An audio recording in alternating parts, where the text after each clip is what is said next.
एक सज्जन मेरे पास आए, बोले साध्वी जी आप महामंत्र उल्टा क्यों बोलती हैं? ऐसे तो होता है कि हरे कृष्ण कृष्ण कृष्ण हरे हरे, हरे राम राम राम हरे हरे। तो आप में से फिर कोई और इधर उधर से प्रश्न करे तो मैं जब भी महामंत्र गाती हूँ तो बता देती हूँ उनको। क्या होता है कि वैष्णवों में प्रायः, वैसे तो अलग अलग संप्रदाय हैं, पर एक रामानंदी एक कृष्णानंदी है।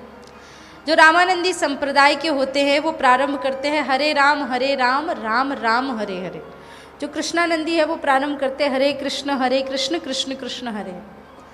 तो मेरा जन्म जो हुआ, भले मैं भगवान कृष्ण की भक्त हूँ, पर मेरा जन्म जो कुल हुआ वो रामानंदी संप्रदाय में हुआ। हमारे कुल गुरु भगवान के, मतलब जो लक्ष्मण बाग हमारा रीवा में एक स्थान है, शायद कभी सुना होगा आप लोगों ने। तो वहाँ से हमारे दादाजी गुरुजी सभी लोग आते थे। तो उनका, हमारा जो घर के गुरुजी हैं तो वो रामानंदी संप्रदाय से। तो बचपन से ही हम हरे राम, तो इसलिए लोगों को ना कन्फ्यूज़न नहीं होनी चाहिए, टेंशन नहीं लेनी चाहिए। नाम इधर से लो या इधर से लो, नाम नाम ही होता है। इसलिए सरलता भाव से, प्रेम से, राम का नाम आगे आए या कृष्ण का नाम। एक बार क्या हुआ, नामदेव जी महाराज भगवान विट्ठल के बड़े गजब के भक्त थे, लेकिन उनके मन में एक समय पे एक भ्रांति आ गई कि जो शिव हैं वो शैव्य अलग होते हैं। तो उनको शैव्यों से थोड़ी चिड़न होने लगी। उनको सिर्फ विट्ठल से प्यार था और विट्ठल उन्हें समझा समझा के थक गए कि देखो नामदेव, जो शिव है वही मैं हूं, जो मैं हूं वही शिव है। विट्ठल में और शिव में अंतर नहीं है, राम और शिव अलग अलग नहीं है। लेकिन अब लोगों को तो संप्रदाय बढ़ाने से मतलब है, लोगों को तो शिव वाले तो हम शिव शिव ही और किसी का नाम नहीं लेंगे, और कृष्ण वाले तो हम कृष्ण कृष्ण वाले ही, हम किसी का नाम नहीं लेंगे। आपकी, हमारे मन की भी प्रथा और मन के ग्रंथियां खुल जाए, इसलिए आपको समझा रही हूं। एक बार क्या हुआ कि नामदेव जी महाराज से कहा किसी ने कि नामदेव जी महाराज, जितना आप विट्ठल को मानते हो उतना ही हम शिव को मानते हैं, और फला फला शिव मंदिर है, वहां भगवान की बड़ी सुंदर मूर्ति स्थापित की गई है। मूर्ति स्थापित की गई है तो आप उनके लिए एक नाप लेकर के आना है और फला फला व्यक्ति को दे देना है, वो शिव जी के नाप के कपड़े बनाएंगे।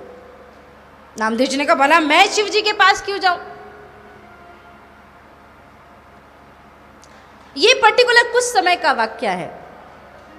तो वो शिव भक्त भी अड़ गया। दोनों में आपस में डील ये हुई कि एक काम करते हैं, तुम विट्ठल के नाप के कपड़े बनवाओ तो मैं शिव जी का नाप दे। अब वो शैव्य भी अड़ गया, मैं क्यों जाऊं। लोगों ने मना पता के उस शैव्य भक्त को बोला कि एक काम करो, तुम दोनों साथ में विट्ठल के पास भी जाना और तुम दोनों साथ में भगवान शिव के पास भी जाना। जब नामदेव जी के साथ वो शैव्य भगवान विट्ठल के पास गया, जैसे ही विट्ठल भगवान का नाप लेने लगे तो उनके हाथ में ऐसा एहसास हुआ कि जैसे कोई सांप चल रहा हो। इसने झटक के हाथ खोल दिए, आंख खोली तो देखा विट्ठल, फिर से आंख बंद कर लिया, अरे मैं तो किसी विट्ठल का या ऐसे वैष्णव भगवान का चेहरा देख ही नहीं सकता। इसने शैव्य ने फिर से आंख बंद करी।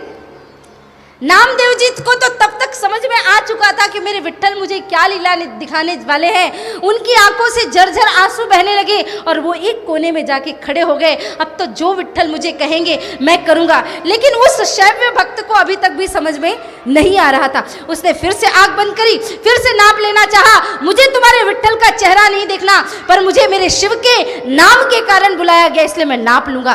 फिर से नाप लेने लगे तो देखा कि गले में सर्पों की माला है, हाथ में फिर रुद्राक्ष आ रहा है, और नीचे गए तो विट्ठल की पीतांबरी की जगह शिवजी का बाघांबर स्पर्श में होके आ रहा है। उसने जैसे ही आंख खोली, आधा स्वरूप तो महाराज विट्ठल का था और आधा स्वरूप भगवान शिव का प्रकट होकर के सामने आ गया। इसलिए कहा गया शिवस्य ही विष्णु विष्णु ही परमो शिव एक एव दुधा भूतो लोके चरति नित्य सहा। शिव पुराण में कहा है विष्णु ही शिव है, शिव ही विष्णु है, दोनों में अंतर नहीं करना चाहिए। वैसे नाम बाबा तुलसीदास जी तो कहते हैं तुलसी अपने राम को रीज बजो या खीज, भूमि पड़े उपजेंगे उल्टे सीधे बीज। किसान में खेत में बीज डालते समय ये नहीं दिखता महाराज बीज उल्टा जा रहा है कि सीधा जा रहा है, बस बीज जाना चाहिए, अंकुरित होना चाहिए। इसलिए पहले हरे राम गाओ या हरे कृष्ण गाओ, बस मुख से जाप होना चाहिए महाराज। वैसे तो अभी हम कहते ना हरे राम, पहले ऐसे नहीं गाते थे, पहले गाते थे काले राम राम राम काले काले, काले कृष्ण कृष्ण कृष्ण काले काले। कोई नासिक गया होगा तो उसे पता होगा, अभी भी नासिक में काले देव का मंदिर है ना, काले गोविंद काले राम ऐसे मंदिर है वहां पे। थे काले राम काले कृष्ण, काले राम काले कृष्ण।